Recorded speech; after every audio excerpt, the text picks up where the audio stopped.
Hey there! This month, October, is Dyslexia Awareness Month. And Halloween is only one day away. So I figured, why not put on my mummy costume?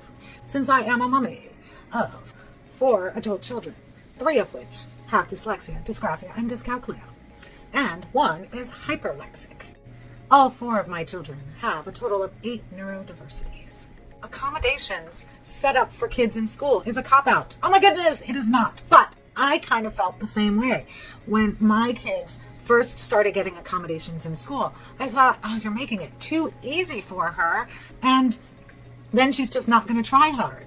But that is so not the facts.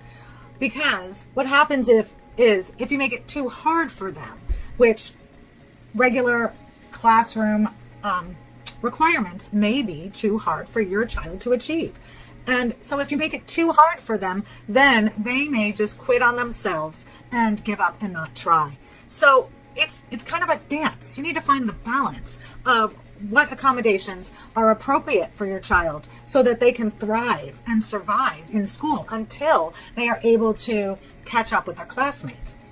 And many people don't realize this, but you as a parent can help come up with accommodations that the school sets up for your child. We as parents need to be advocates. And so it's important to realize that. I also, before my daughter got into the special ed program, I was worried about that because I had heard, oh, that stays with them for the rest of their lives and you don't want to put that scarlet letter on them.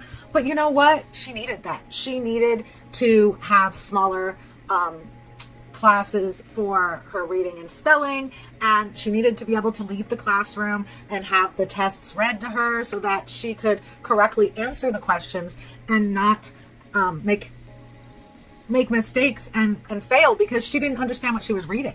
And she even needed those accommodations in order to get her driver's license. She took her driver's test a total of 3 times. And the first 2 times she tried to do it without any accommodations. And she was not able to pass the test. And so the 3rd time, I think we had to wait 3 months to get her a reader. And she was the only one in the class who was American. The rest of the people having the test read to them were foreigners.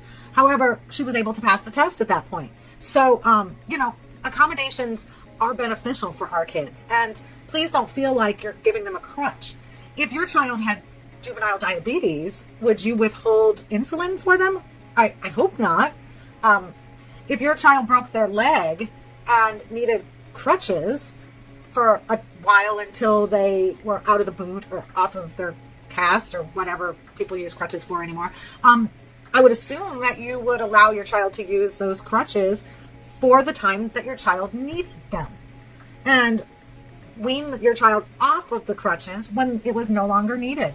And that's the same way that you can do it with school accommodations. They're going to meet with the IEP or ARD team every year. And you can go over what the accommodations are. You can tweak them. You can request them. You have the power. And don't let them intimidate you to think that you don't know what your child needs. Because as your child's parent, you know better than anyone else what your child needs. Know that you are not alone, because we're not alone in this journey. 1 in 5 people have dyslexia. That's a large number. So what are you waiting for? Check out the rest of my YouTube videos to learn more about dyslexia.